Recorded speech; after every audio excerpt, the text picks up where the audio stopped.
여러분 안녕하십니까? 이가역 라이브 이가역입니다.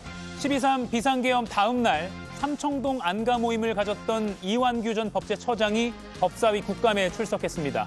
하지만 증인 선서를 거부하며 여야 공방으로 번졌습니다. 잠시 후 짚어보겠습니다. 김건희 씨 재판에 증인으로 나온 건진법사 전성배 씨가 샤넬 가방을 김건희 측에 전달했다고 다시 한번 증언했습니다. 특히 전달받았다고 김건희 씨에게 들었다고도 폭로했습니다. 그럼 오늘 함께할 네 분의 해설위원 소개해드리고 백다 앵커의 브리핑으로 첫 번째 이슈 보겠습니다.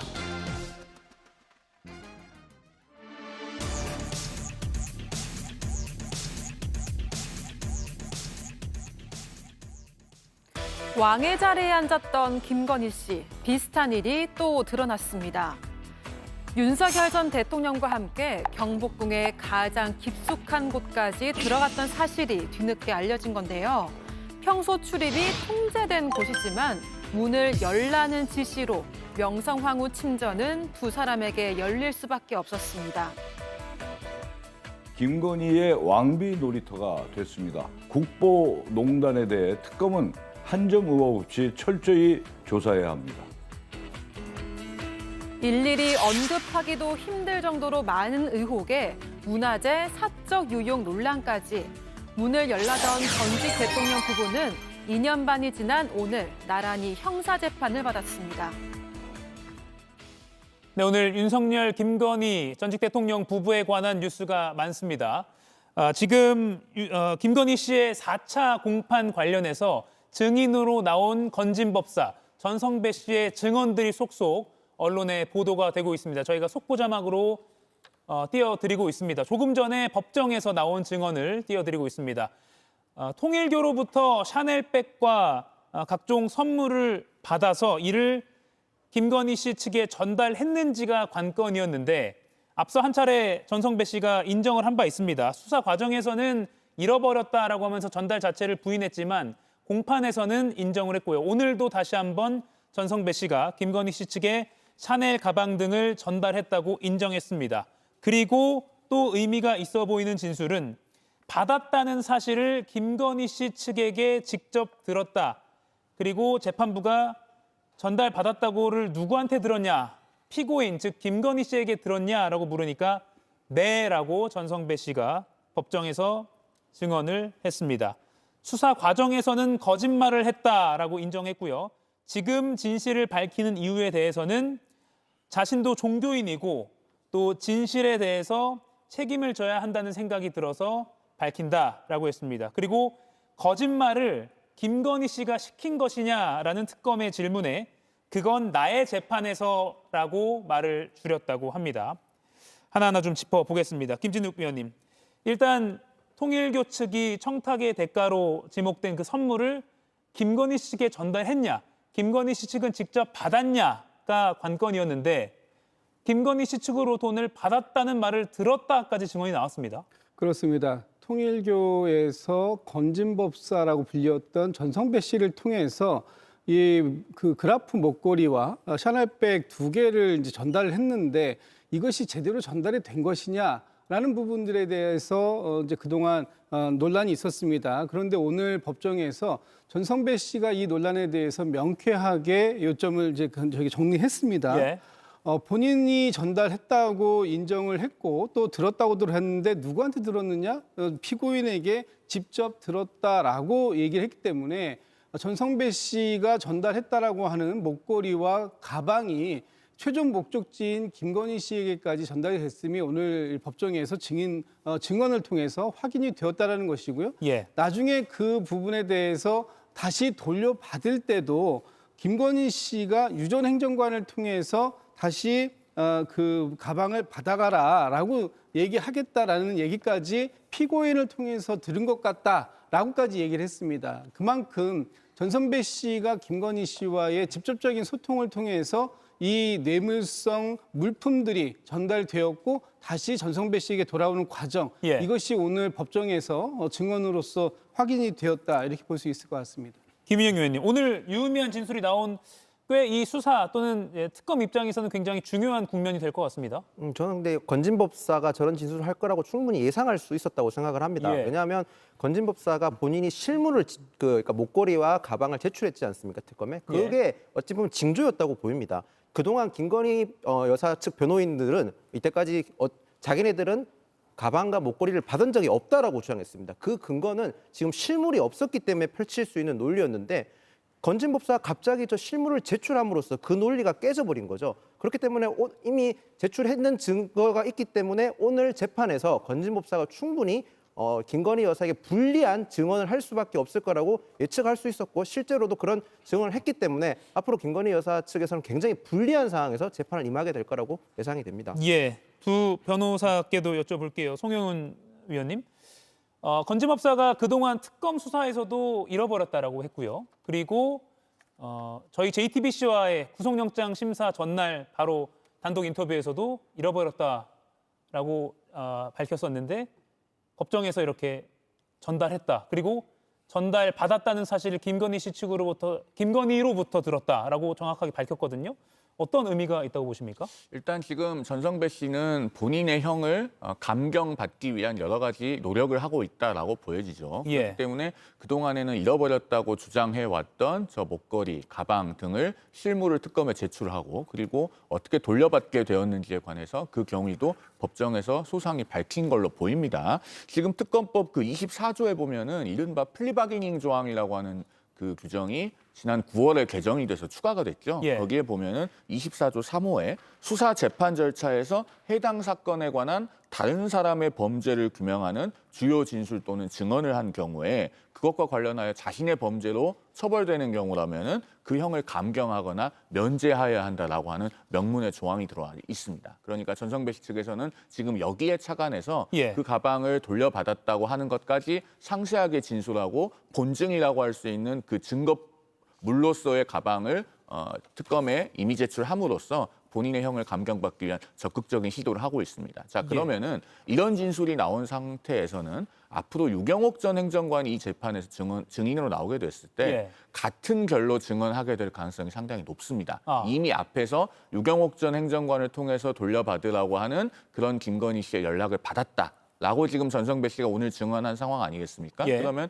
이것과 상반되는 진술이 나왔을 때는 아마 재판부도 유경옥 전 행정관에 대해서 집중적으로 묻게 될 거예요. 그런 가능성이 충분히 예상되기 때문에 앞으로 이 유경옥 전 행정관 진술에 언론이 많은 주목을 하게 될 것 같고 예. 재판부도 마찬가지일 것이고 이 재판에서 매우 중요하게 작용을 하게 될 것으로 예측해 볼 수 있습니다. 예, 다시 한번 상황 전달해 드리겠습니다. 오늘 김건희 씨에 대한 4차 공판이 진행 중이고요.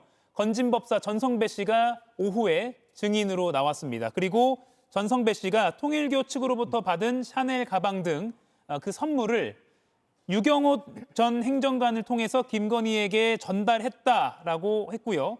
김건희 씨로부터 받았다라고 직접 들었다는 취지로 증언을 했습니다. 김건희 씨에게 들었나라는 재판부 질문에 건진법사 전성배 씨가 네라고 대답을 했고요. 수사 과정에서는 거짓말을 했다라고 인정을 했습니다. 그리고 그 거짓말을 부탁한 게 김건희 씨 측이냐라는 특검의 질문에는 전 씨가 그건 제 재판에서라고 밝혔습니다. 조윤섬 위원님. 그러면 지금 송영훈 위원은 유경옥 전 행정관의 이제 그 진술도 같은 방향으로 갈 것이다라고 예측을 했거든요. 어떻게 전망하십니까?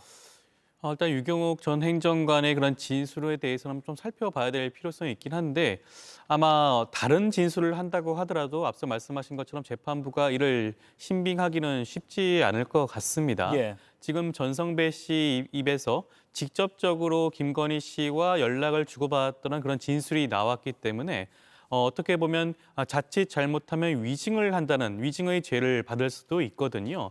아마 유경옥 전 행정관 입장에서도 고심하지 않을 수 없는 부분이라고 할 수가 있겠고, 저는 유경옥 전 행정관이 저희 그 김건희 씨와의 그런 연결고리를 부인한다고 하더라도 이미 중요한 증인이라고 할 수가 있는 전성배 씨의 진술과 그리고 스스로 이미 제출한 물적 증거라고 할 수가 있는 샤넬백이라든가 신발 같은 것들이 있지 않겠습니까? 예. 그런 것들이 있기 때문에 저는 충분히 재판부 입장에서는 김건희 씨와 전성배 씨 간의 그런 연결고리를 충분히 인정할 여지가 높지 않을까라는 생각도 있습니다. 예.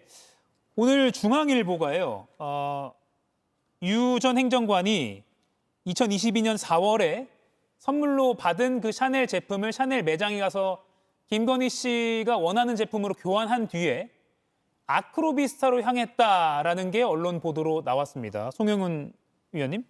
그러면 아까 지금 송 위원께서 말한 대로 유 전 행정관도 비슷한 방향으로 갈 것이다. 그럼 이 정황도 아마 주차 기록 그 게이트 열리는 그 기록을 특검이 확보한 것 같은데 같은 방향으로 갈 수 있다고 보겠네요. 그 증인신문 과정에서 예. 유경옥 전 행정관에게 당연히 받게 될 질문이다 이렇게 말씀드릴 수 있겠습니다. 그리고 지금 저 본증이라고 할 수 있는 증거물로서의 가방, 목걸이 등이 나왔지 않겠습니까? 예. 그리고 신발도 나왔죠. 그러면은 가방이나 신발은 이것이 사용이 된 제품인지 아니면은 완전히 새 것 그대로의 상태인지가 감정 내지는 감식도 가능할 겁니다. 예. 그래서 이런 것들을 사실은 전혀 사용하지 않고 전달도 되지 않았다라고 했을 때 그러한 주장이나 혹은 진술이 있다고 한들 그것이 얼마나 오랫동안 유지될 수 있겠는가. 여기에 대해서도 우리가 합리적으로 예상 가능한 지점이 있죠. 즉 전성배 씨가 본인도 알선수재의 공범으로 기소되어 있는 상태에서 오늘 한 진술들 상당히 구체성이 있기 때문에 앞으로 여기에 대해서 상반되는 진술이 나오더라도 어느 쪽이 더 설득력이 있고 증명력이 있겠는가라고 하는 것도 능히 미루어 짐작할 수 있는 상태로 전개되고 있지 않는가 그렇게 보여집니다. 예.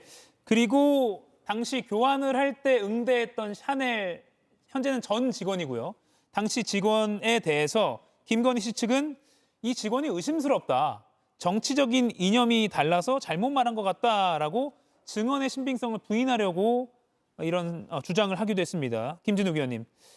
뭔가 이제 재판을 나름대로 뒤집어 보려고 하는 주장일 텐데 신빙성이 있다고 보십니까? 이런 주장에 대해서 재판부가 전혀 고려하지 않을 것 같습니다. 왜냐하면 이 직원이 지난번에 증인으로 출석해서 했던 증언에 대해서 이 증언의 신빙성을 좀 흔들어 보겠다. 소위 메신저를 공격하는 방식으로서 그 메시지를 공격하겠다라는 것인데 이게 과연 통할 수 있을 것인가? 정치적 이념이 달라서 잘못 말했다. 과연 정치적 이념이 다르다라는 부분을 어떤 식으로 해석할 것인가 하는 부분에 대해서는 이 재판부가 충분하게 판단을 할 것 같고요. 예. 특히 여기에 뭐 백화점에 가더라도 신분을 숨기고 작전을 하듯이 뭐 움직이는데 말이 안 된다 이런 주장을 하는데 저도 청와대 행정관 했습니다만 제가 백화점 가가지고 움직일 때 무슨 작전하듯이 한 적 없거든요. 이것이 말이 안 되는 게 당시에 그 유경옥 행정관이 샤넬 매장에 와서 본인이 스스로 어떤 가방을 바꾸는 정도가 아니라 영상통화, 누군가와 영상통화를 수차례 했고 그 통화하는 내용을 그 응대 직원이 바로 옆에서 지켜보면서 참 이 사람의 통화가 그 인상에 남는다. 예. 당시의 통화 내용도 그렇고 그 물품을 고르는 과정도 그렇고 그런 부분들에 대한 증언을 한 것인데 이것이 과연 이 직원의 정치적 이념과 무슨 상관이 있겠는가라는 측면에서 도저히 수긍할 수 없는 주장을 펼치고 있다 이렇게 보여집니다. 예. 그리고 김건희 씨가 특검 조사에서는 백화점에 가더라도 신분 최대한 숨기고 작전 짜듯 움직이는데 말이 안 된다 이렇게 반박을 하기도 했고요. 김용 의원님 어떻게 보셨습니까? 변호인이 의뢰인을 위해서 방어를 하기 위해서 뭐 무엇이든 해야 된다고는 하지만 예. 이런 식의 변론은 굉장히 저는 국민적 분노를 일으킨다고 생각을 합니다. 상식적으로 저희가 대통령 배우자는 공직자는 아니지만 적어도 저희가 대통령 배우자에 대한 이미지라든지 공직자로서의 준하는 그런 태도 같은 걸 가지고 평가를 하고 있지 않습니까? 예. 그런데 지금 이런 평가, 정치적 이념이 다르다고 표현해버리면 대통령이 국정을 운영함에 있어서 정치적 이념에 따라서 국민들을 다르게 대했다 이렇게까지도 분석할 수 있고 판단할 수 있거든요. 굉장히 부적절한 언행이라고 생각을 합니다. 김건희 여사 변호인들은 조금 더 국민적 공감을 할 수 있는 변론을 가지고 와야만 예. 국민들에게 그나마 남아있는 동정이라도 받을 수 있지 않을까 그런 생각이 듭니다. 예. 법정 경험이 많으신 두 분 변호사께 또 다시 한번 여쭐게요. 특검이 그 샤넬백, 뭐 구두, 실물을 지금 확보했잖아요. 그럼 이걸 뭐 사진이 아니라 실물을 직접 법정에서도 공개하는 뭐 그런 상황도 예측이 가능합니까?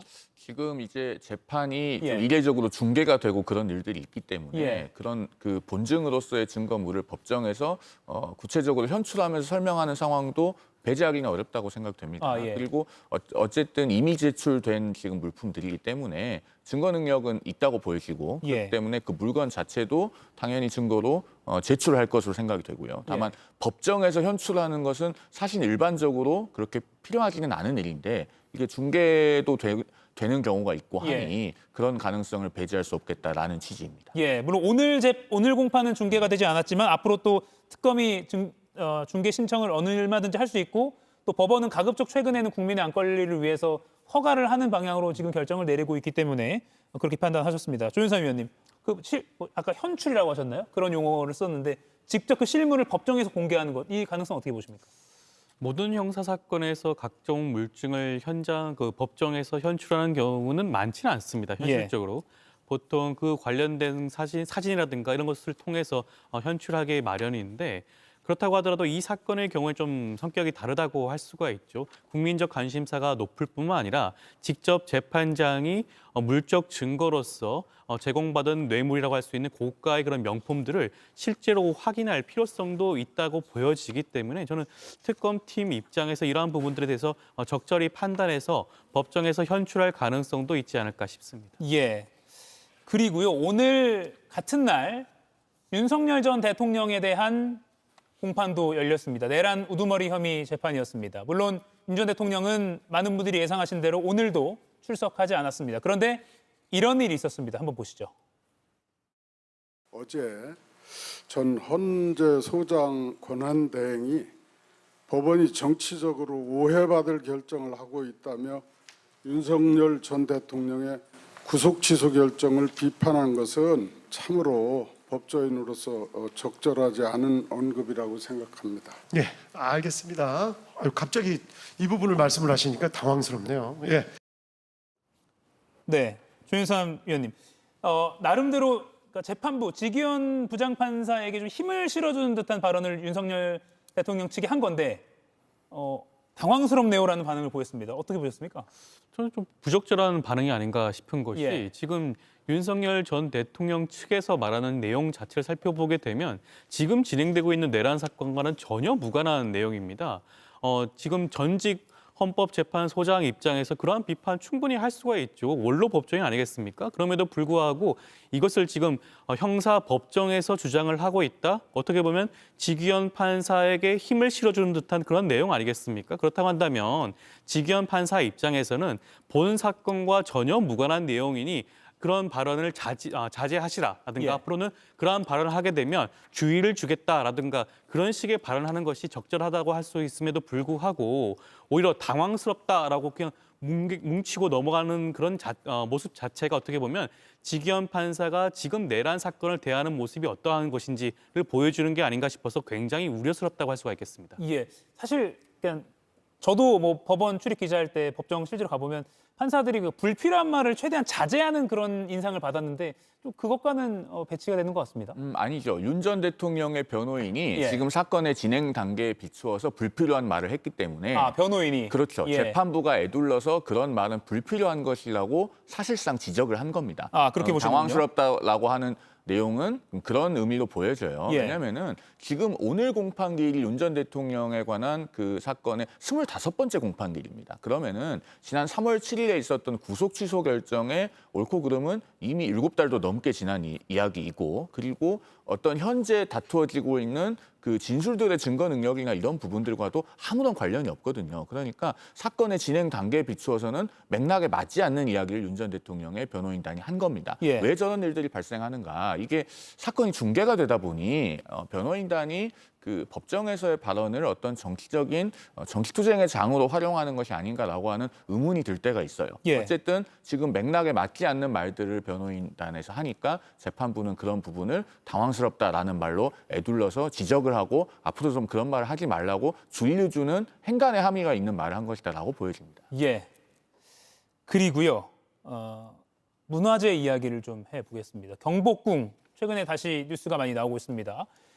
경복궁 근정전에 있는 어자 왕의 의자의 김건희 씨가 앉았었다 이런 게 국감에서 증언이 나왔고요. 또 추가적으로 어제 JTBC가 단독으로 보도해드렸는데 2023년 3월에는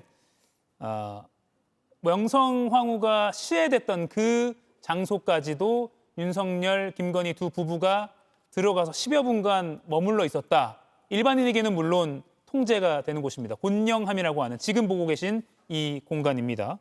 김진욱 의원님, 이게 뭐 추정입니다만 왜 그랬을까를 추정하는 과정에서 단순한 그런 뭐 관광 목적이 아니라 혹시 뭐 주술적인 목적이 있는 거 아니야라는 일각의 추정도 나오거든요. 어떻게 보십니까? 그런 추정도 가능해 보입니다. 우리가 기억나는 것이 윤석열 전 대통령이 당시 대선 후보로서 TV 토론에 나왔을 때 손바닥에 임금 왕자를 적고 왔지 않습니까? 그것이 뭐 그 당시에는 지인이 그냥 손바닥에다가 잘 되라는 의미에서 써줬다라고 하지만 사실상 그것이 뒤에 보니까 뭔가 주술적인 의미를 담고 있는 거 아니냐라는 얘기가 있었어요. 그런데 이때가 언제냐면 저희 그 침실의 곤룡합에 방문한 게 그 다음 해인 23년도 3월입니다. 그리고 예. 저기에 어떤 행사 때문에 간 게 아니라 예고 없이 불쑥 들이닥쳐서 문을 열어라라고 얘기를 했다라는 거 아닙니까? 그리고 아무도 저 문화재입니다. 국보급 문화재인데 관리하는 관리 직원들이 단 한 명도 배석하지 않고 윤석열, 김건희 부부 둘만 들어가서 저기서 10분 정도의 시간을 보내고 나왔다. 그러면 단순히 둘러만 보고 나왔을 것이냐? 아니면 그 안에서 뭔가 다른 행위를 어떤 주술적이든 뭐든 다른 행위를 한 것이 아닌가라는 부분에 대해서 의심할 수 있는 것이고요. 지금이라도 저 곤룡합의 그 안 부분에 뭔가 다른 그 이상이 있는지 여부도 다시 한번 확인이 필요한 부분도 있어 보이고 왜 저 때 당시에 두 사람만 그것도 관리 직원이고 뭐가 아무것도 없는 상태에서 저 공간에 들어가야 했는가 이런 부분들 때문에 지금 소위 국보농단이다라는 예. 말까지 나오고 있는 상황 아닙니까? 그렇다면 자신이 가지고 있는 권한을 사적으로 남용하는 것을 우리가 농단이라는 표현을 붙이는데 충분히 국보에 대한 농단을 일으켰다라고 얘기해도 과언이 아닌 것 같습니다. 예. 이런 사실들이 문체위 국감에서 공개가 된 건데 김유영 의원님. 그러니까 당시 관계자들이 다 기록을 해놓은 거잖아요. 몇 시에 대통령 부부가 방문했고. 그렇게 기록이 되고 나중에 알려질 걸 예상을 못했을까요? 그러니까 제가 사실 지난 방송에서 예. 외교 사절용으로 고궁을 쓸 수 있다 그런 사례가 있었다라고 언급했었고 예. 저도 사실 김건희 여사와 윤석열 전 대통령 내외가 이 정도로까지 자주 방문했을 거라고는 예상을 못했습니다. 예. 오히려 제 발언이 명구스러울 정도로 실제로 외교 사절용으로 쓰인 것 같지는 않아 보입니다. 사실 외교 사절용으로 쓰이려면 최소한 어떤 외교 사절을 만났고 어떤 식으로 저런 문화재가 공개적으로 사용돼야만 그 근거가 있는데 지금 보이는 행태로 봤을 때는 사적으로 유용했다는 것밖에는 해명이 안 되는 상황인 것 같습니다. 예. 아마도 윤석열 전 대통령 내외 같은 경우는 외교 사절용이었다라는 식으로 해명을 해서 빠져나갈 생각이었던 것 같은데 그 해명이 근거가 있으려면 실제로 어떤 외교 사절을 만나서 어떤 모습으로 저 문화재를 이용했는지 공개해야 됩니다. 공개하지 않고 계속 지금 이런 식으로 외교 사절용이었다 변명한다면 국민들께서 아무도 공감하지 못할 거라는 점을 말씀드리겠습니다. 예. 조윤선 위원님. 이게 국가유산을 사유화했다라는 논란인데 법적으로 따지면은 이게 위법 어떤 게 적용이 가능한 겁니까?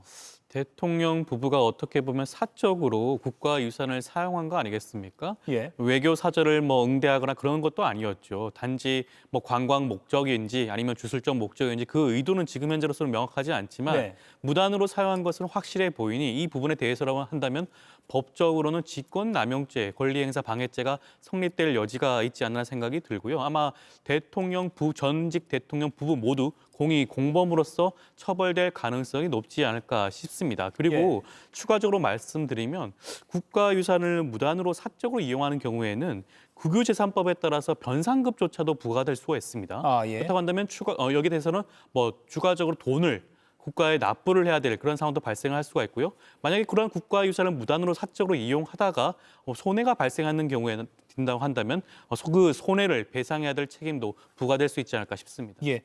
송영 의원님, 이거 수사도 가능한 사안이라고 보십니까? 글쎄요, 이게 지금 문화재를 훼손하거나 혹은 보존에 위험이 초래될 만한 행위를 한 것인지가 좀 불분명합니다. 예. 그리고 앞서 뭐 변상금 말씀하셨지만은 10분 정도 들어가 있었다면은 그것을 가지고 어떻게 국유재산법 위반으로 변상금 부과처분을 하겠습니까? 좀 설득력이 부족한 이야기라고 생각되고요. 다만 우리가 이 사건을 통해서 배워야 될 게 한 가지 있습니다. 예. 사람을 볼 거냐 제도를 볼 거냐의 문제인데요. 윤석열 전 대통령이나 김건희 씨가 다시 사회적으로 어떤 영향력이 있는 자리 또는 권한이 있는 자리로 돌아오게 될 가능성은 제로입니다. 그런데 우리 대통령제는 사실 굉장히 취약해요. 대통령 본인 또는 대통령에게 유력하게 영향을 미칠 수 있는 인물이 어떤 편향, 비이성, 맹목 이런 것을 가지고 있다면은 국가 전체가 잘못된 방향으로 갈 수 있는 위험성을 구조적으로 내포하고 있는 것이 대통령제입니다. 그렇기 때문에 대통령이나 대통령에게 영향을 미칠 수 있는 인물들에 대해서 끊임없이 감시하고 모니터링할 수 있어야 돼요. 예. 우리는 이미 그런 제도를 만들어 뒀습니다. 바로 특별감찰관이죠. 그런데 윤석열 정부 내내 공석으로 있었고 그러니까 저런 것을 막지 못했습니다. 그런데 지금 이재명 정부에서도 특별감찰관 추천도 하지 않고 임명도 하지 않고 계속 공석으로 두고 있고 민주당에서는 금년 안에 추천하지 않겠다고 하고 있지 않습니까? 이거 빨리 빈자리를 메워야 됩니다. 특별감찰관이 있으면 저렇게 대통령 주변에서 상식적이지 않은 일들이 일어났을 때 그런 것을 끊임없이 모니터링하고 경고하고 재발하는 것을 예방할 수 있었을 것이다. 이 정부에서도 꼭 교훈과 타산지석으로 삼아야 될 것이다. 라는 말씀을 드립니다. 예. 2023년에 굉장히 잦은 방문이라고 볼 수 있을 정도의 그런 일정으로 문화재를 많이 방문한, 그리고 일반인들은 대부분 정말 특별 관람 기회가 아니면 매우 들어가기 힘든 그런 공간에 또 어좌에 직접 앉았고 이런 증언 그리고 주장이 나오면서 왜 그랬을까부터 시작해서요. 당시 대통령 부부가 어떤 마음으로 공직에 임했느냐 뭐 등등의 여러 가지 또 뒷말이 나오는 것 같습니다. 앞으로도 조금 이건 지켜봐야 될 사안 같습니다. 이번 이슈는 여기까지 짚어보고요. 다음 이슈로 넘어가겠습니다. 백다 앵커의 브리핑 보시겠습니다. 후반부에 돌입한 국정감사. 오늘 법사위에서는 시작부터 고성이 오갔습니다. 바로 이 발언 때문인데요. 선서를 거부하겠습니다. 안가 보행과 관련해서는 수사 중에 있고 의원님들이 저를 고발하지 않으셨어요? 고발한 사람이 수사하고 고발한 사람이 재판하고 그래도 되는 겁니까? 이른바 삼청동 안가회동 멤버인 이완규 전 법제처장. 증인 선서 거부에 대한 고발 조치 경고를 받았지만 끝내 증언하지 않았습니다. 공직을 담임했던 자로서는 증언을 해야 될 책무가 있는 것이죠. 국회에서의 정관법에 따라서 국회 법제사법위원회가 고발할 수 있음을 미리 안내드리겠습니다. 계엄 해제 이후 이루어진 윤석열 전 대통령 측근들의 수상한 만남. 내란 특검팀은 이 자리가 계엄 불법성을 점검하고 사후 법정 요건을 충족시킬 방법을 논의한 자리였는지 수사를 이어가고 있습니다. 지난해 12.3 불법 계엄령 선포 이후에 그 바로 다음 날 삼청동 안가로 고급 세단 승용차 여러 대가 들어갔습니다. JTBC가 단독으로 촬영한 장면을 통해서 회동이 있었다는 사실이 세상에 드러났습니다. 지금 보시면 이완규 당시 법제처장이 삼청동 안가 쪽으로 걸어가는 그런 모습도 포착이 됐습니다. 그 이완규 법제처장이 오늘 법사위 국감에 나왔기 때문에 어떤 증언을 할지가 관심이었습니다. 조윤삼 위원님, 앞서 증인 선서를 거부했는데 이 장면 어떻게 보셨습니까? 법제처장이지 않겠습니까? 전직 법제처장으로서 지금 이 내란 사건과 관련해서는 선서를 하고 증언할 사실상의 책무가 있다고 봐야겠죠. 물론 법에 따라서 선서를 거부할 수도 있습니다. 정당한 이유가 있는 경우에 한정해서라고 해석할 수가 있겠죠. 그럼에도 불구하고 국민들의 이런 선서를 거부하고 증언하지 않는 것에 대해서 어떻게 생각할지를 아마 생각해 봐야 되지 않을까 싶습니다. 본인 입장에서야 이러한 그 선서를 거부하고 증언하지 않는 것이 추후에 있을 수사 진행이라든가 아니면 추후에 있을 위증죄 고발이라든가 여러 가지 측면에서는 유리하게 해석될 수는 있을 겁니다. 있습니다. 그럼에도 불구하고 전직 법제처장으로서 어떻게 보면 내란의 핵심적인 그런 역할을 했을 것으로 의심이 되고 있는 상황에서 예. 이러한 증언 선서 거부하고 증언하지 않는 것에 대해서는 아마 국민들이 아마 도저히 납득하지 못하지 않을까 싶습니다. 예, 송영훈 의원님 어떻게 보셨습니까?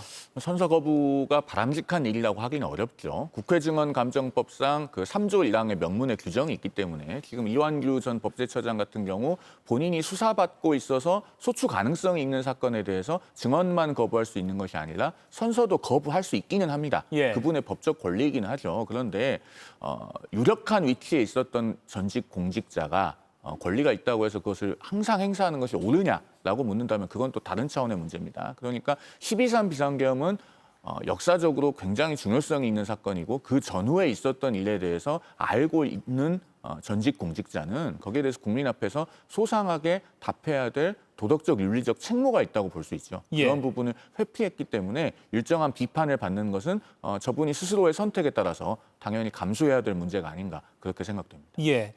이완규 전 법제처장이 자신의 권리라고 주장하면서 증인 선서와 증언을 거부하자 여야가 부딪히면서 오늘 법사위 국감장은 순식간에 아수라장이 됐습니다.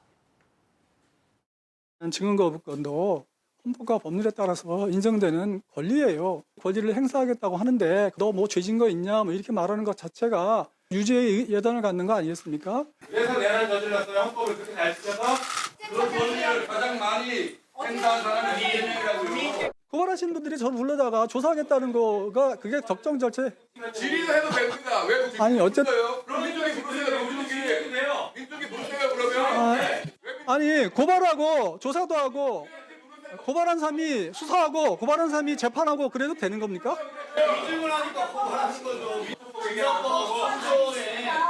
헌법을 그렇게 잘 아는 나경원 의원은 왜 내란범이 국회를 침탈할 때 가만히 계셨나요? 무슨 말씀하세요? 그럼 추미애위원회가 어디가 그랬습니까?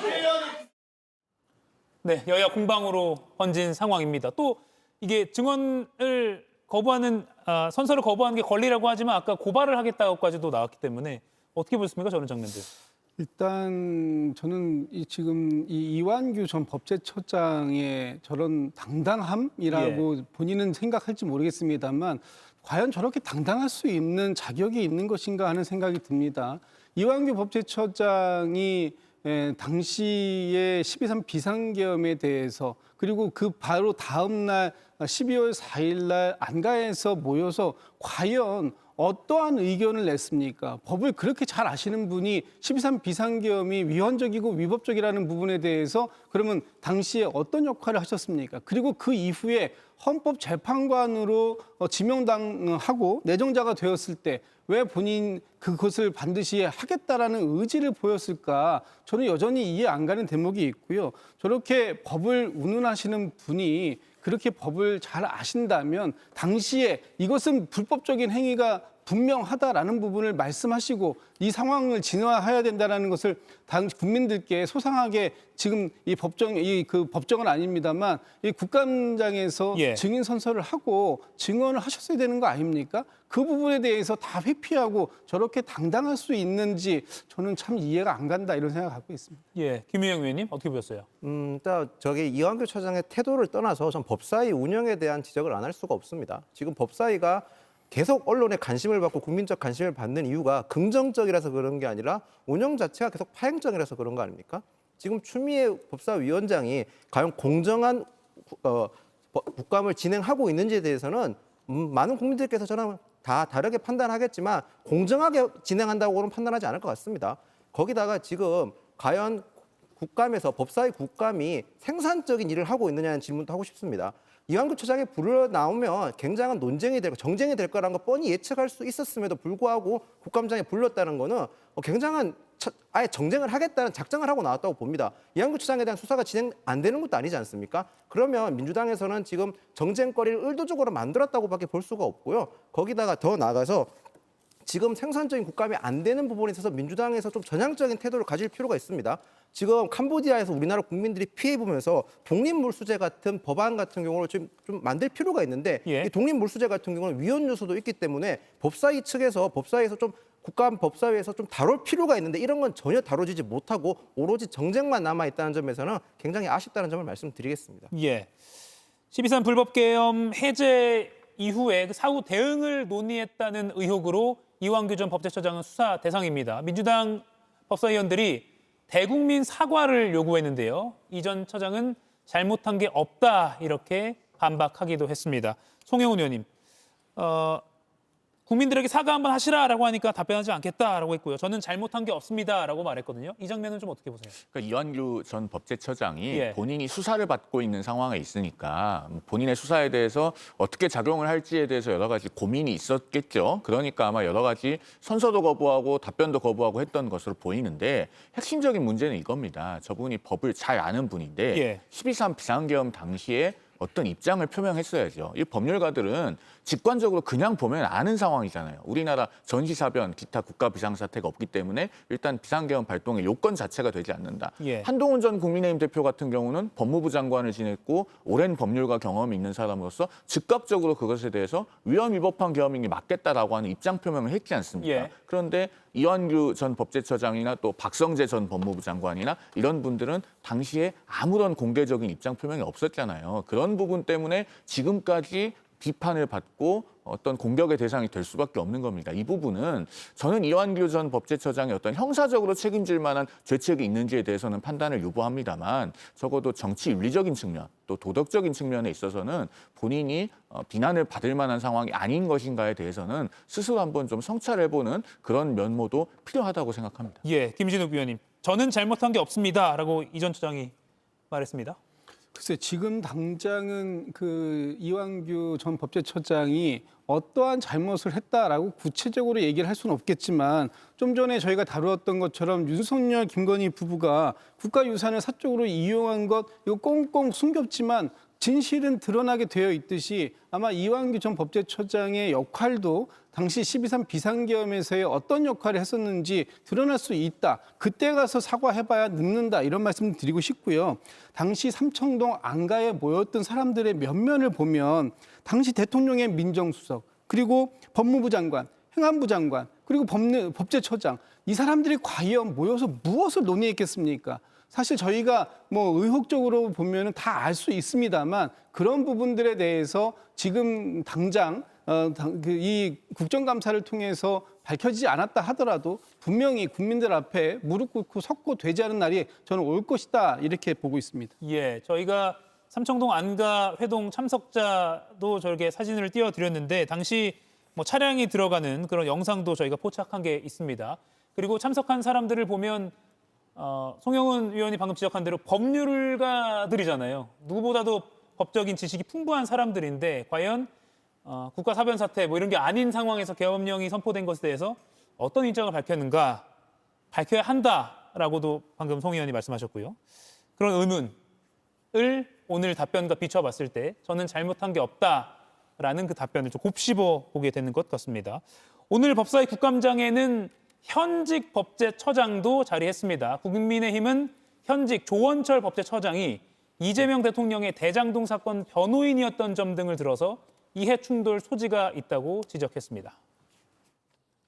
이재명 대통령이 범죄를 저질렀다는 건 전혀 동의하지 않습니다. 범죄가 아니에요? 그렇습니다. 다 무죄입니다. 가장 대표적인 그 대장동 사건 같은 경우에는 뭐 제가 이제 변호인단을 했기 때문에 잘 압니다. 그 민간 대장동 업자들하고 사이에서 한번 만난 적도 없음에도 불구하고 돈 한 푼 받은 적이 없음에도 불구하고 수백억의 배임죄로 기소를 하고 뭐 제3자 뇌물죄로 기소를 했습니다. 보훈 인사라든가 변호인에 대한 무슨 뭐 보답이라고 일각에서 얘기하시는데 그 부분에 대해서 전혀 동의하지 않습니다.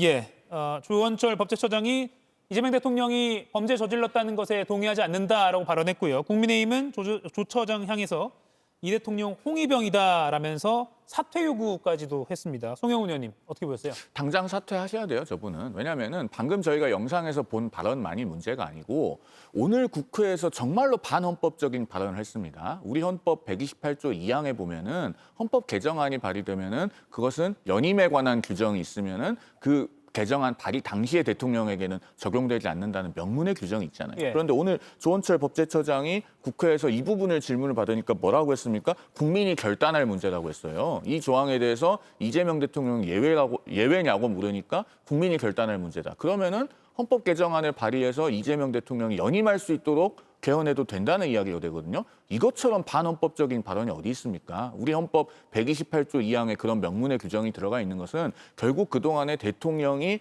개헌을 통해서 계속 연임하고 독재를 해왔던 아픈 역사 때문에 그런 것 아니겠어요? 그런데 어떻게 법제처장이 국회에 나와서 그런 발언을 해요? 이것처럼 반헌법적인 발언이 없고 당장 사퇴해야 됩니다. 그리고 저희가 앞서 봤듯이 이재명 대통령의 범죄 혐의에 대해서 현직 법제처장이 범죄자가 아니라고 생각한다라고 하면서 구체적인 근거를 대서 답변하는 것은 자칫 행정부가 법원에 대해서 재판에 개입하려고 하는 것으로 보일 수 있기 때문에 이 역시 매우 부적절한 발언이고 본인이 과거에 변호인이었다는 이유로 공사 구별을 못하는 발언을 저렇게 서슴없이 하고 있는 겁니다. 앞서 이완규 전 법제처장에 대해서 저희가 얘기를 했습니다마는 현직 법제처장의 발언의 반헌법성이 훨씬 더 크다고 생각합니다. 당장 물러나야 됩니다. 조윤선 위원님, 반론을 들어가야 될 것 같습니다. 지나친 말씀인 것 같고요. 지금 법제처장 입장에서는 질문에 대한 답을 할 수가 있는 부분이라고 할 수가 있고 그 개헌과 관련된 발언에 대해서로 한다면 개헌을 해야 된다고 말한 게 아닙니다. 답변을 한 게 아니고 그건 정치적인 수사라고 할 수가 있죠. 국민들의 결단이 필요한 부분입니다라고 말씀을 한 것뿐입니다. 그렇다고 한다면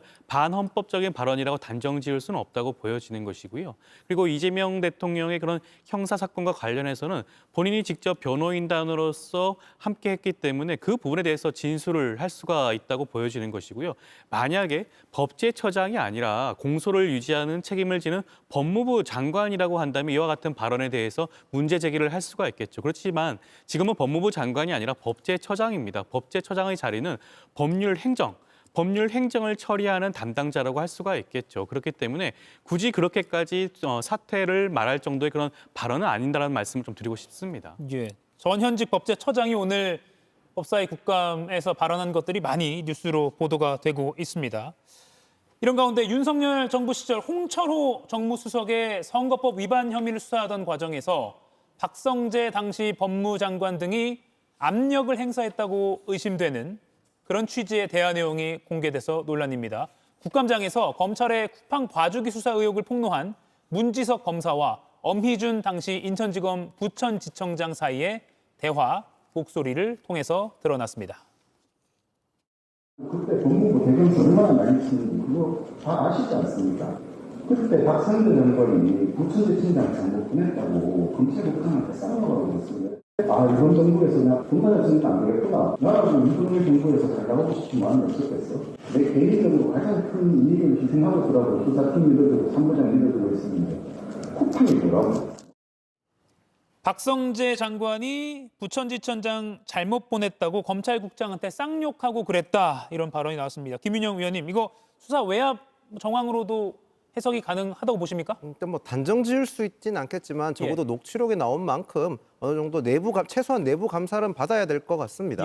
그런데 전 조금 의아한 게 엄희준 지청장의 대화 내용을 들어보면 본인은 외압에 흔들리지 않고 수사를 했다라고 얘기를 하는 거거든요. 그런데 지금 와서 문진석 검사한테는 자기가 외압을 행사했다 이렇게 되는 상황이거든요. 어찌 보면 지금 입장이 약간 반대가 뒤바뀐 상황이 됐는데 이 사안에 대해서 단순히 저 녹취록만 보고 판단하는 상황은 아니고 조금 더 구체적인 수사나 또는 내부 감사를 통해서 조금 더 윤곽이 드러난 다음에 판단해야 될 사안인 것 같습니다. 예, 김준욱 의원님 어떻게 들으셨어요?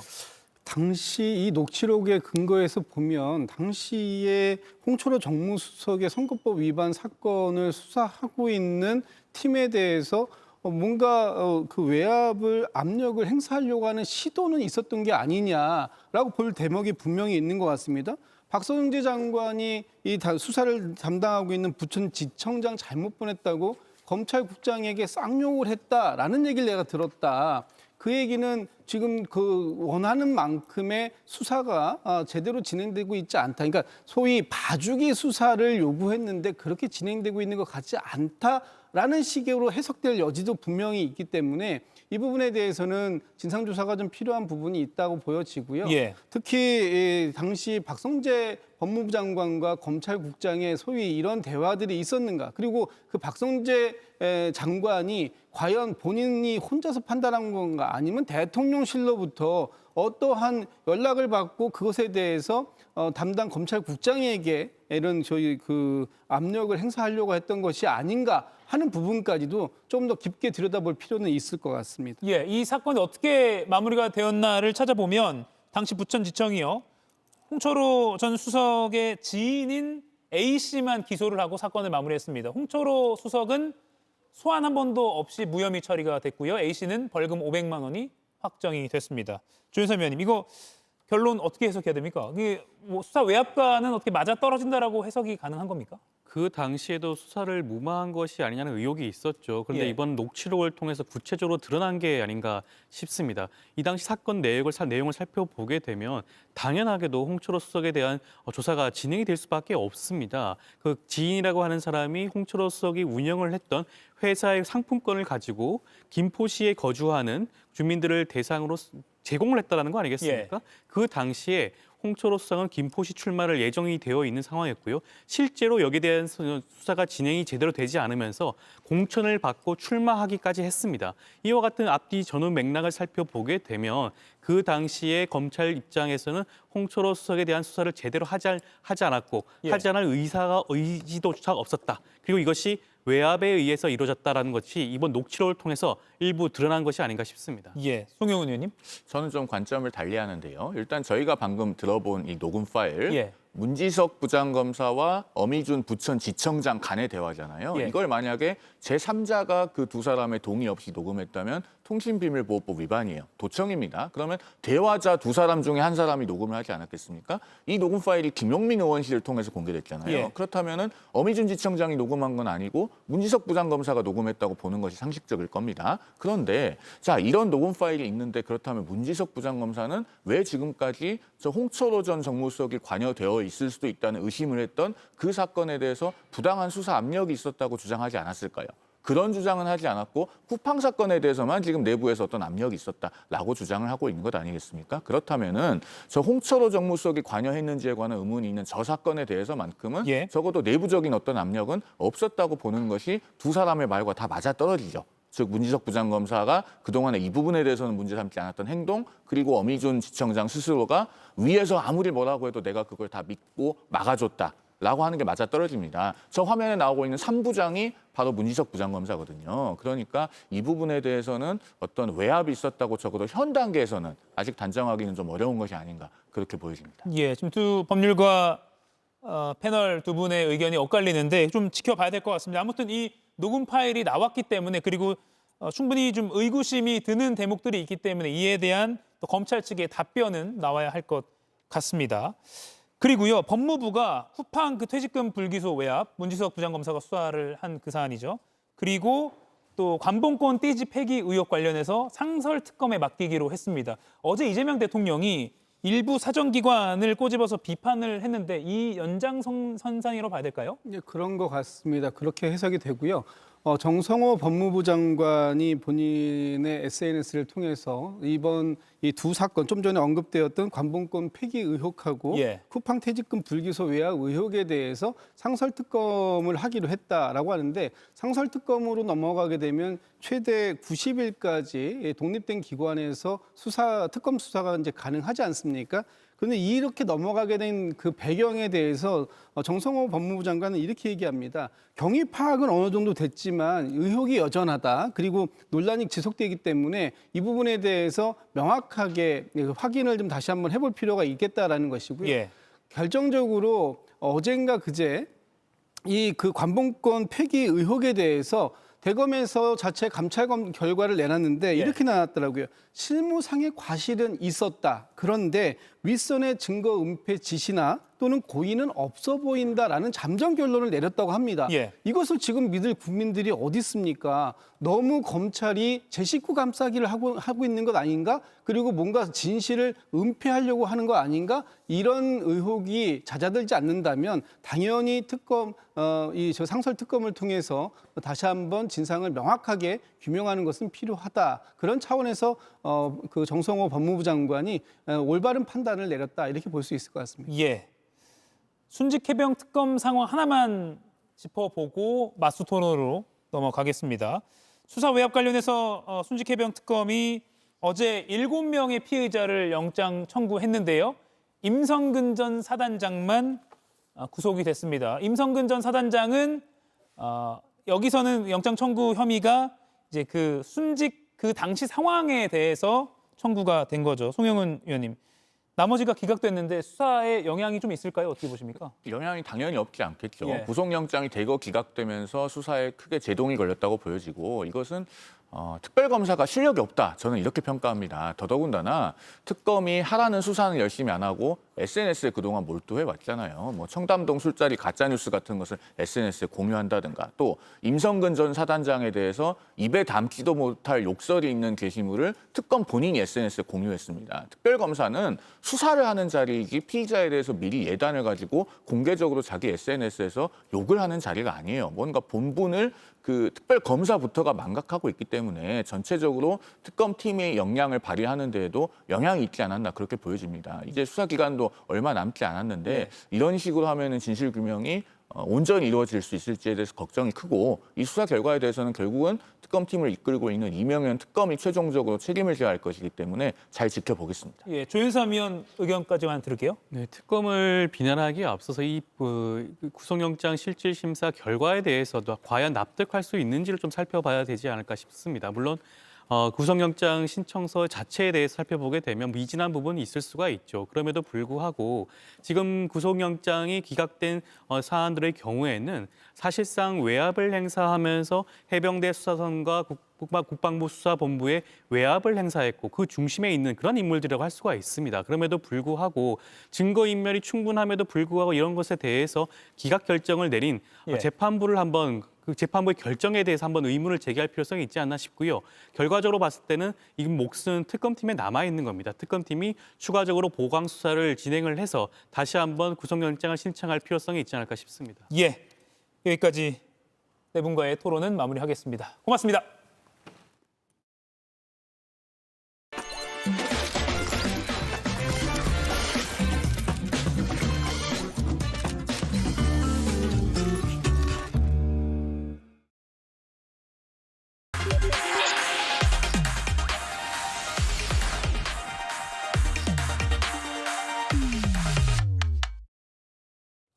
네, 오늘 금요일 맞수토론 서영주 전 더불어민주당 상근 부대변인, 윤희석 전 국민의힘 선임 대변인 두 분과 함께합니다. 어서 오십시오. 네, 첫 번째 주제는 백다 앵커의 브리핑으로 만나보시겠습니다. 어제 서울시 국정감사에서 마주한 오세훈 서울시장과 명태균 씨. 명 씨가 증인석에 서자마자 몇 번 만났냐를 두고 이런 장면이 펼쳐졌습니다. 7번 만났어요. 7번. 예. 오세훈 시장님 7번 맞습니까? 알겠습니다. 전 사실 대질신문에서 제가 밝히고 싶은 게 많습니다. 그걸 여기서 미리 제 미천을 이용할 이유가 없기 때문에 그러니까 저에게 사실관계에 대해서 물어보시더라도 그 사실관계. 아니 선거에서 2번 만났는데 무슨 뭐 할 얘기가 많습니까? 그러니까 이렇게 오 시장의 말을 끊고 반박한 명 씨. 두 사람은 누가 먼저 만나자고 했는지를 두고도 부딪혔는데요. 명 씨는 오세훈 시장이 먼저 요구했다고 주장했고 명 씨가 퇴장한 이후 오 시장은 스토킹을 당한 거라고 반박했습니다. 오세훈 시장이 1월 8일 날 김영선 의원한테 문자를 보냅니다. 전화를 하고 좀 소개를 시켜달라. 그분을 좀 만나고 싶다. 본인이 요청에 의해서 전화가 옵니다. 거의 대부분이 스토킹한 겁니다. 선거할 때에 일정이 밝혀지지 않습니까? 다 공개가 되고. 그럴 때 김영선을 대동하고 불쑥불쑥 나타나가지고 갑자기 들이밀고 뭘 요청하고 뭐도 있고 입증이 가능합니다. 두 사람 다음 달 8일 특검 대질 조사로 또 대면할 예정입니다. 예, 참 보기 드문 장면인 것은 틀림없어 보입니다. 그래서 워낙 장면이 많아서요. 백 앵커가 준비한 거 말고 조금 더 준비했습니다. 더 보시죠. 저 사람한테 도움받은 거 없습니다. 상식적으로 한번 판단해 보십시오. 나의 멘토가 되어달라라고 하시면서 증인에게 반대급부를 제시한 적이 있습니까? 아까 얘기했잖아요. 아파트 사준다고. 집사람이 어저께 출발할 때요. 제가 또 질의하겠습니다. 아파트 키 받아오라 그랬습니다. 키 줘요. 어디서 사놨습니까? 누가 거짓말쟁입니까? 김영선 불러볼까요? 예, 어제 장면 어떻게 보셨습니까? 일단 뭐 여러 가지 그 사실을 들춰내는 작업보다 양념이 좀 많았다는 생각이 좀 들어요. 양념이 더 많았다. 예. 그러니까 사실 이 오세훈 서울시장이 명태균 씨와의 여러 가지 관계 속에서 여론조사를 오세훈 서울시장의 지인이 대리로 내준 것이다. 이게 가장 큰 핵심이에요. 그리고 이제 이 명태균 씨의 여론조사 자체가 이게 신뢰할 만한 수준이었냐라는 그런 부분이겠죠. 그 부분을 이제 다퉈야 되는데 거기에 쟁점은 2번 만났느냐, 7번 만났느냐. 그리고 7번 만났을 때 무슨 얘기가 오갔느냐. 이게 이렇게 쭉 흘러가는데 사실 뭐 아파트 사준다고 하지 않았냐, 거짓말쟁이냐, 하루에도 2번 만나지 않았냐 이런 식으로 조금은 감정적으로 여러 가지 그 양념, 그다음에 김영선 전 의원과 오세훈 서울시장의 어떤 개인적인 사적 친분에 대한 얘기까지 다 나오면서 사실 조금 저는 그 본질보다는 여러 가지 겉에서의 감정 대립이 컸다. 하지만 중요한 거는 오세훈 서울시장에게는 도움이 안 되는 것 같아요. 이미지 자체로 서울 시민들이 인식을 할 때 이건 그러면 누가 진실을 얘기하고 있지? 여기에서 7번과 2번 사이에서 그 2번 이상이 나온다면 오세훈 서울시장은 거짓말하는 어떤 정치인이나 행정가가 될 수 있기 때문에 사실 득될 건 하나도 없고요. 잃을 게 없는 사람은 명태균 씨고 지킬 게 많은 사람이 오세훈 서울시장이라서 저는 사실상 어제 국정감사는 오세훈 시장이 굉장히 힘들게 치른 시간이었을 것이다 생각합니다. 어떻게 보셨어요? 일단 오세훈 시장 입장에서는 굉장히 곤혹스러운 시간이었겠죠. 그리고 국정감사 역사상 저런 증인을 우리가 본 적이 없을 겁니다. 언뜻 보면 명태균 씨가 민주당 국회의원처럼 보이고 국회의원들이 증인인 것처럼 보이는 상황이었는데 대단히 유감스럽죠. 저분을 굳이 증인으로 채택한 것은 지방선거를 앞두고 민주당에서 뭔가 오세훈 서울시장에게 정치적으로 내상을 입히려는 의도가 다분했기 때문에 국민들께서 좀 짜증스러운 저런 장면들을 보실 수밖에 없었다. 이 점은 꼭 지적하고 싶고요. 방금 전에 이제 오세훈 시장이 좀 불리해졌다 이런 말씀하시는데 저는 역으로 한번 생각해 봅니다. 명태균 씨 지금 발언만 봐도 대단히 그 이성적이지 않고 뭔가 본인이 갖고 있는 개인적인 감정을 국정감사장에서 푸는 듯한 느낌이 들잖아요. 그럼 저렇게 좀 감정적이고 뭔가 자기 절제가 안 되는 사람의 주장을 과연 믿을 수 있겠느냐. 여러 얘기는 나왔는데 우리가 알고 싶어하는 그 소위 그 금전을 대납했느냐. 대납하는 과정에서 그럼 예를 들어 오세훈 시장이 알고 있었느냐. 이런 아주 핵심적인 부분에 대해서는 글쎄요. 우리가 더 알게 된 것이 없잖아요. 그러니까 드러난 것이 없다는 거죠. 그래서 아까 말씀하신 게 양념이 많다고 했는데 전체가 양념인 그런 아무것도 건질 게 없는 그런 국정감사였다고 저는 봅니다. 그러면 이게 뭐 예전 뉴스로 다시 돌아가는 느낌이긴 한데 이 여론조사를 제공받고 오세훈 시장 측이 후원자가 돈을 대신 내겠다. 이게 지금 의혹의 핵심이잖아요. 이 의혹 자체에 대해서는 지금 어떻게 보십니까? 물론 이게 수사 중입니다. 저는 그 오세훈 서울시장의 후원자의 말을 그 당시에 돌이켜 보면 이걸 그냥 본인이 보려고 3,300만 원을 냈다. 저는 그렇게 기억하고 있습니다. 그러니까 이거를 본인의 개인 용도로 명태균 씨에게 여론조사를 돌려서 수십 차례를 보고 그 돈을 지불했다는 거예요. 오세훈 서울시장하고는 관련 없다. 꼬리 자르기인데 우리가 상식에서는 생각하시죠. 그 엄중한 시국에 다른 여론조사도 많이 나올 텐데 그 하필이면 명태균 씨에게 여론조사를 돌려서 그거를 수천만 원을 주고 봤다. 이건 납득이 안 되지 않을까요? 그리고 그 친분이 있는 그 사업가 오세훈 서울시장과 오랜 친분, 뭐 후원도 많이 했다고 하는데 이 분이 그러면은 그거를 보고 얘기를 전달하지 않았을까요? 저는 상식선에서 접근하더라도 사실 저는 이제 양념 이런 부분들은 서울시 국감에서의 제가 평가지만 전체의 골자에 있어서는 오세훈 서울시장이 이를 입증할 만한 어떤 합리적인 증거가 없으면 사실 특검에서의 기소를 피할 수 있을까라는 생각을 좀 하고 있습니다. 그 금전이 명태균 씨한테 직접 간 게 아니고요. 그 김한정 씨라고 하는 분이 강혜경이라고 하는 그 미래한국연구소 분에게 보낸 거잖아요. 근데 명태균 씨가 어제 그랬잖아요. 미래한국연구소는 나랑 관련이 없다. 여론조사는 나한테 물어보지 마라. 그렇다면은 설령 김한정 씨가 강혜경 씨에게 돈을 준 것이 오세훈 시장이 알든 말든 명태균 씨하고는 관련이 없다는 얘기가 되는 거예요. 그러니까 스스로가 오세훈 시장의 어떤 의혹에 대해서 자기가 완전히 빠져버리려고 하는 의도를 보였던 어제 그 진술이었기 때문에 이 관계는 뭐 우리가 11월 8일에 있을 두 사람 간의 대지를 통해서 더 명확하게 알게 될 것이다. 근데 어제의 그 문답 과정만 보더라도 우리가 알고 있는 거하고 좀 다른 게 있다. 그래서 결론적으로는 직접적으로 오세훈 시장에게 그런 어떤 정치자금법 위반 혐의를 씌우기에는 대단히 좀 거리가 먼 상황이 아닐까 이렇게 봅니다. 기소까지도 안 갈 수도 있다.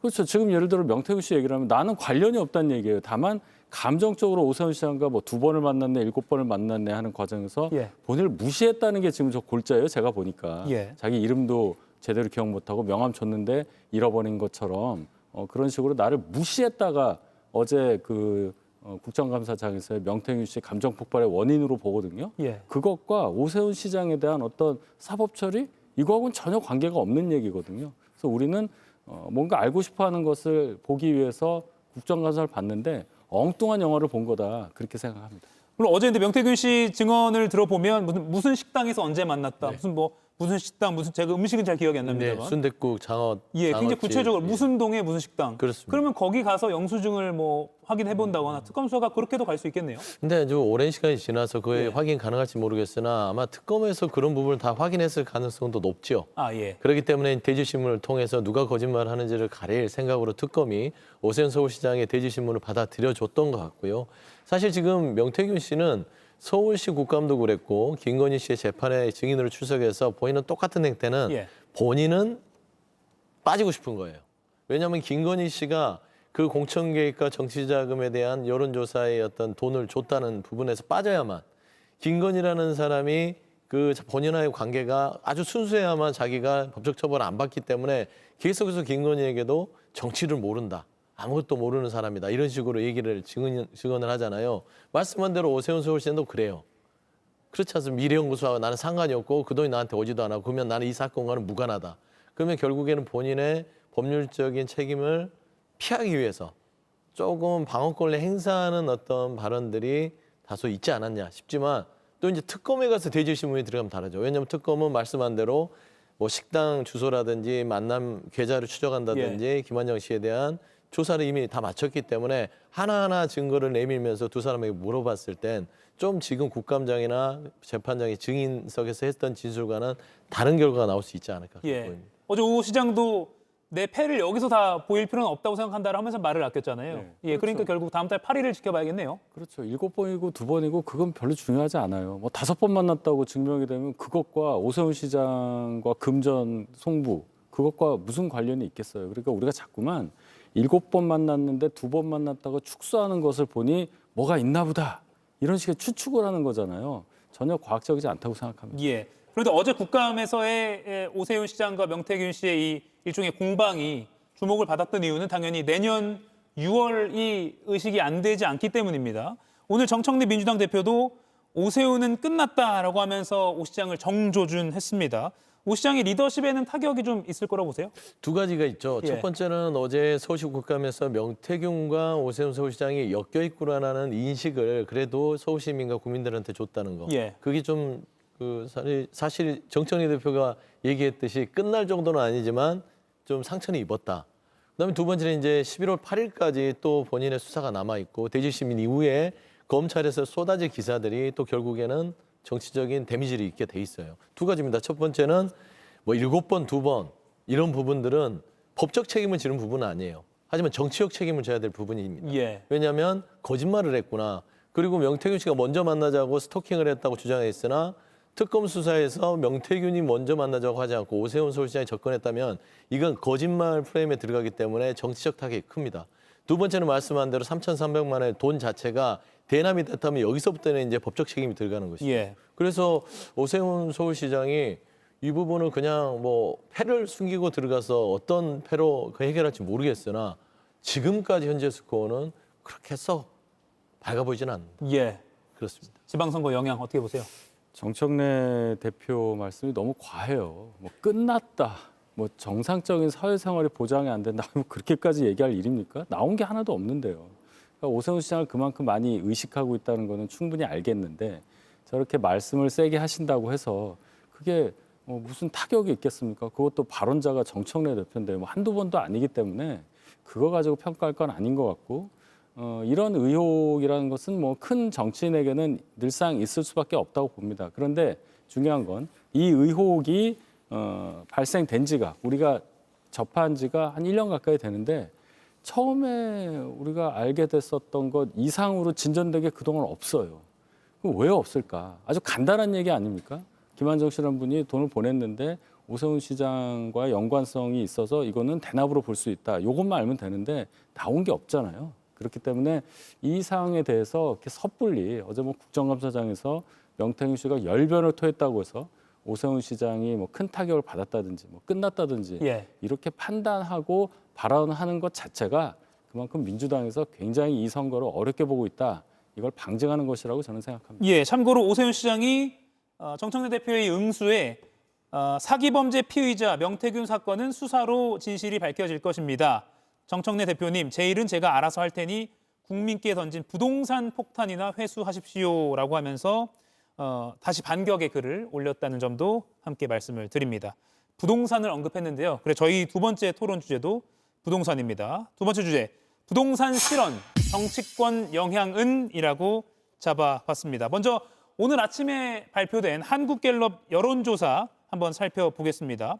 부동산 대책이 나온 이후에 이게 조사 기간 전체에 반영된 한국갤럽 여론조사이기 때문에 뭔가 민심의 요동이 있을 것이다라고 했는데 지금 보시면 10월 4주차입니다. 맨 오른쪽. 대통령 직무수행 평가가 잘하고 있다가 56%, 잘 못하고 있다가 33%로 오히려 긍정평가가 더 격차를 벌리면서 상승했습니다. 이거는 어떻게 봐야 됩니까? 일단 이제 부동산 대책 자체가 그렇게 큰 치명상을 주고 있지 않다. 거기에 플러스 지금 긍정평가의 가장 높은 순위의 요인으로 꼽는 게 경제 민생입니다. 예. 경제 민생에 있어서 우리가 생각할 게 뭐가 있죠? 코스피 지수죠. 예. 3,800선, 오늘은 이제 4,000 가까이 돌파하는 거 아니냐는 기대를 모으고 있어요. 저는 이제 사실 여러 가지 사안 중에는 손에 잡히는 것들을 정책적으로 국민들한테 줬을 때 좋은 평가를 받는 겁니다. 그래서 저는 부동산 부분도 물론 부정평가의 순위를 올려서 두 번째로 이 요인도 이 리스크 관리가 들어가야 되는 요인이지만 전반적으로 이재명 대통령이나 이재명 정부가 민생 경제에 있어서 조금은 체감할 수 있는 예. 그런 조금 안정적인 이 국정 운영의 행보를 보이고 있지 않냐. 외교 문제도 지금 뭐 관세 협상 자체도 그렇게 불안감을 가질 만큼 손 놓고 있지 않은 이런 모습이거든요. 그래서 저는 그런 게 반영된 지지율이라서요. 사실 옆에서 좀 그 쓸데없는 소리만 좀 안 하면 사실 더 높은 그런 지지율을 받지 않을까 그렇게 생각합니다. 옆에서라면 어떤 뭐 최근에 뭐 발언 저희가, 실수. 예, 그냥 실언 같은 거죠. 예. 예를 들어서 부동산 대책에 관한 민심 자체를 어줍잖은 말로 달리려다가 예. 사실 거기에다가 더 된통 지금 혼나고 있는 거 아닙니까? 예. 국토부 1차관도 그렇고 예전에 김병기 원내대표도 그렇고 뭐 몇몇 의원들이 그렇게 하는데 그런 조금 정제되지 않고 고민하지 않는 말로 괜히 던졌다간 지금 국민들이 규제하니까 화가 났거든요. 예. 왜 내 마음대로 못하게. 그래서 저는 이런 부분으로 달리기보다는 실질적으로 손에 잡히는 부동산 추가 대책을 던지는 게 훨씬 더 효율적이다. 그런 말씀. 예, 그 실언 잠시 후에 짚어보겠습니다. 지난주보다 2%포인트 긍정평가가 올랐습니다. 어떻게 보세요? 일단 뭐 이거는 추측의 영역이니까요. 이거 추정치잖아요, 통계죠. 예. 그러니까 여기에 대해서 2%포인트 올랐으니까 부동산 정책이 의외로 국민들로부터 좋은 평가를 얻고 있다. 이렇게 단순하게 접근하기에는 무리가 있다고 생각합니다. 우리가 결과를 보고 뒤에 원인을 짜깁기식으로 갖다 붙이는 식이잖아요. 아직은 부동산 정책 관련한 어떤 체감할 수 있는 평가가 나올 만한 단계가 아니기 때문에 또 한미 관세 협상 관련해서도 결과가 안 나왔기 때문에 잠정적으로 지켜보고 계시는 중에 어느 정도 오르락내락하는 지지율 분포다 이렇게 볼 수 있고 예. 이제 곧 한미 관세 협상 관련한 결과가 나올 수밖에 없는 시점이 될 겁니다. 당장은 아니더라도 거기에 따른 국민들의 평가가 분명히 반영될 것이고 이런 부동산 정책 관련해서도 진짜 이사철 뭐 이런 어느 정도 시간이 지났을 때 진짜로 이렇게 되는구나라는 것들이 국민들 사이에 퍼지면 예. 좋든 싫든 반영이 되지 않겠습니까? 그래서 이렇게 한 열흘 정도 된 사안을 가지고 그 정책 전체를 평가하기에는 굉장히 데이터가 없다. 너무 섣부른 그런 판단이다 이렇게 봅니다. 예, 그러니까 그 정책에 대한 경험을 해보고 그때 응답한 게 더 진짜다라고 분석을 하신 거군요. 알겠습니다. 다만 15 부동산 대책에 대한 평가를 묻는 질문. 앞서 보신 거는 대통령 직무수행 평가고요. 이 정책 자체에 대한 물음도 있었습니다. 여기에 적절하지 않다라는 답변이 오차 범위 밖에서 더 높은 것으로 나타났습니다. 지금 빨간색 44%가 부동산 대책 적절하지 않다. 적절하다는 37%, 그리고 회색 19%가 의견을 유보한 겁니다.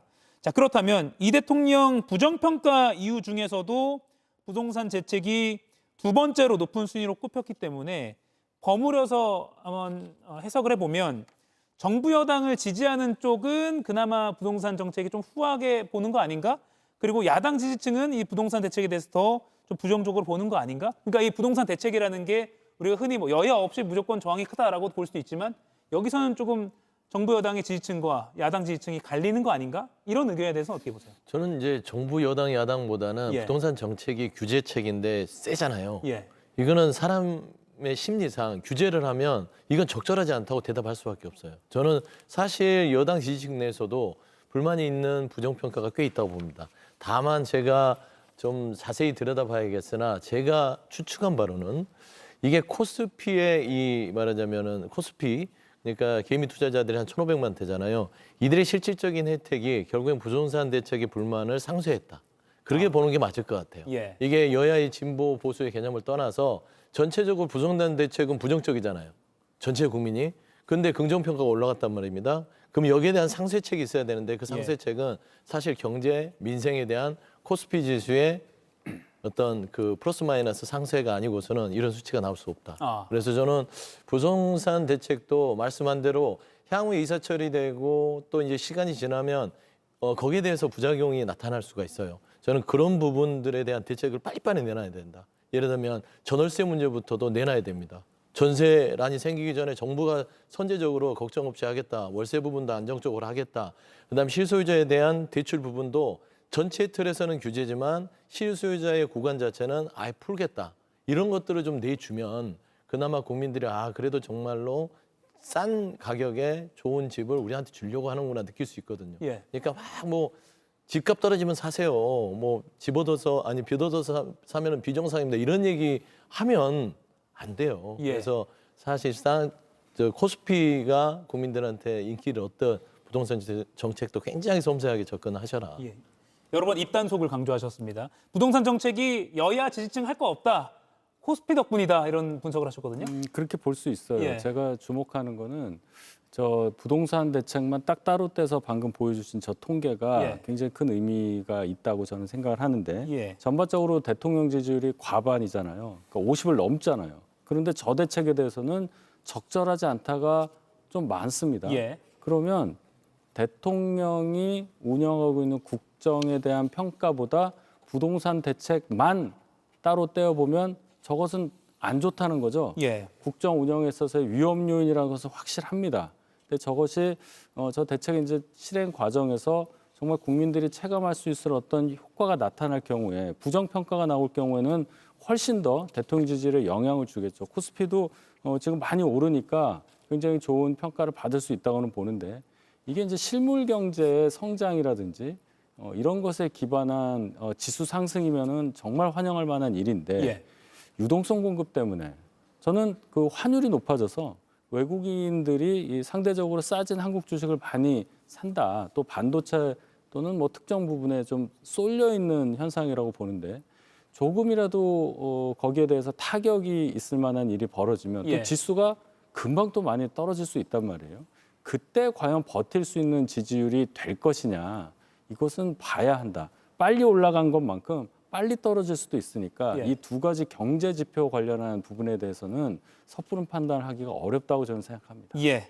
좀 지켜보죠. 그러면 실언 부분을 좀 짚어보겠습니다. 어제 이상경 국토부 1차관이 유튜브로 사과를 했습니다. 다만 그 형식이나 내용에 대해서 비판이 계속 이어지고 있습니다.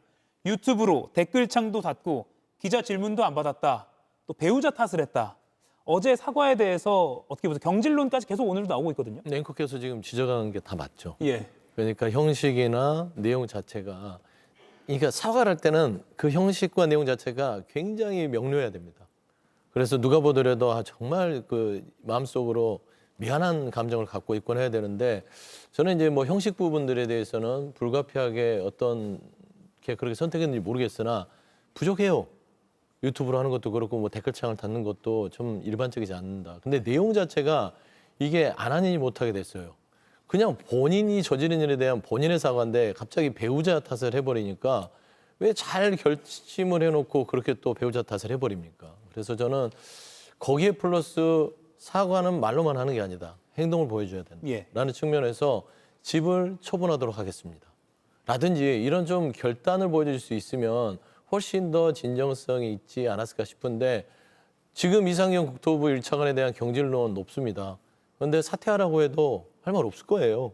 지금 현재 부동산 대책을 내놓은 가장 주요 입안자로서 이 같은 논란에 휩싸였으니까요. 그런데 지금은 부동산 정책이 잘 런칭되기까지는 그래도 이 차관에 대한 경질이 또 이 정책에 악영향을 미칠 수 있기 때문에 한 번 더 국민이 납득할 만한 수준의 사과와 조치, 행동 필요하지 않을까 생각합니다. 예, 마지막 답변 될 것 같습니다. 사과로 넘어갈 일은 아니죠. 사과하는 것에 대한 것은 뭐 부적절하다고 지적을 했으니까 저는 어떤 면을 보냐면 이 정책을 정말 제대로 실행하겠다는 다짐이 있다면 그 자체로 사퇴유라고 봐요. 지금 저 정도 차관이 저렇게 사과하는 거 보셨습니까? 저렇게까지 사과한 차관이 과연 조직 내에서 신망을 유지할 수 있을까? 그럼 같이 일하시는 분들과 협력을 해서 정말 이 정책을 잘 실행할 수 있을까에 대한 의문이 있잖아요. 그럼 정책을 위해서 일을 한다는 정신이 투철하다면 본인 스스로 물러나서 더 신망받을 수 있는 문제 없는 분이 이 자리를 메꿔서 실행하는 것이 낫다. 이 판단까지 가야 합니다. 근데 왜 자리를 지키고 있는지 저는 이해를 못하겠습니다. 예, 근데 경질론에 대한 반론을 제기한 쪽에서는 이런 말실수 때문에 공직사회가 그러면 경질되면 너무 흔들리는 거 아니겠냐? 또는 정책이 계속 유지될 수 있겠냐? 이런 반론도 있거든요. 짧게 의견 들을게요. 제가 말씀드렸다시피 정책 유지를 위해서 경질 사태에 대해서 그만한 그 국민적 분노를 일으켰다고는 봐요. 눈치가 없는 거죠. 그런데 사실상 말씀한 대로 이 1차관을 경질하고 사퇴시키면 부동산 정책 자체가 실패했다고 인정하는 꼴이 되기 때문에 최소한 어느 정도 정책이 효과를 발휘하는 것을 보고 나서 결정은 늦지 않다. 그 생각합니다. 말실수도 보통 말실수가 아닐 뿐더러 본인 스스로가 이 정책을 추진할 만한 자격이 없다는 지적 아니겠습니까? 갭 투자. 이 부분에 대해서 국민들이 납득을 못하기 때문에 저분이 차관으로 있는 한 적어도 부동산 대책에 관심 있는 분이라면 마음에 안 와닿는다는 거죠. 그 부분을 분명히 여당에서 인식을 하셔야 할 것으로 보입니다. 예, 이것도 역시 지방선거까지도 영향을 줄 수도 있다라는 분석 나오는데 이것도 지켜보겠습니다. 오늘 마스토로는 여기까지입니다. 두 분 고맙습니다.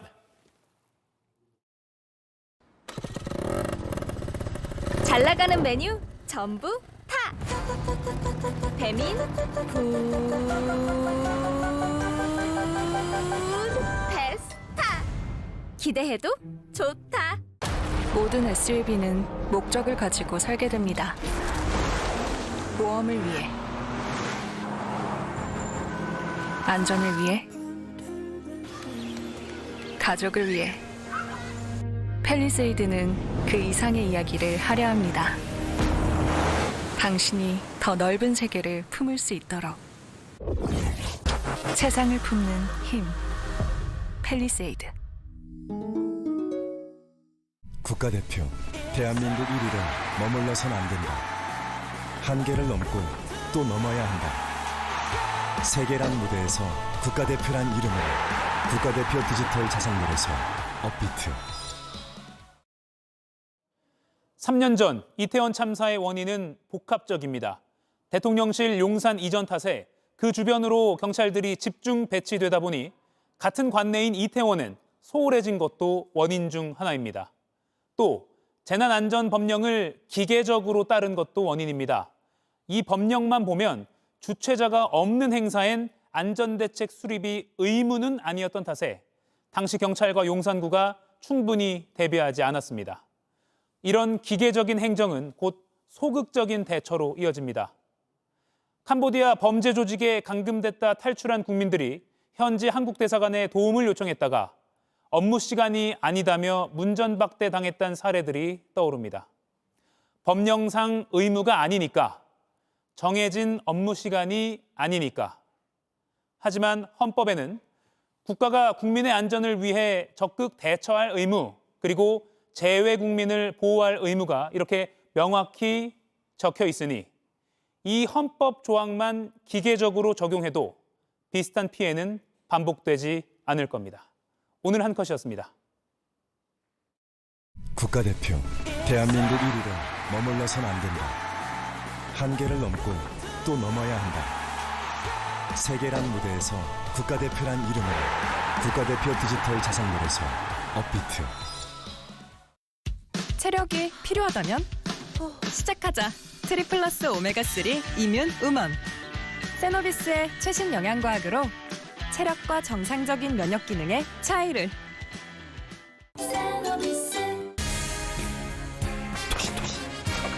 차원이 다른 맛을 보여주지. 쫄깃하게 토시, 풍미 있게 토시. 씹을수록 깊어지는 맛의 한방. 토시비프 컬렉션 서브웨이. 탈모 효과를 생각한다면 약효를 따져봐야죠. 판시릴 약용효모 복합 성분이 모근부터 탄탄하게, 안에서부터 굵어지니까 덜 빠지겠죠. 풍성해지겠죠. 안에서 지켜야 탈모를 지킨다. 역시 판시딜. 풍성. 바로 이어질 JTBC 뉴스룸 예고해드리겠습니다. 에이펙 기간 미국 러트닉 상무장관이 국내 조선소 방문을 검토하는 것으로 알려졌습니다. 트럼프 대통령이 함께 올 가능성도 있습니다. 잠시 후 뉴스룸에서 자세히 전해드리겠습니다. 이가혁 라이브 오늘 순서는 여기까지입니다. 저는 다음 주 월요일 오후 5시에 다시 뵙겠습니다. 고맙습니다.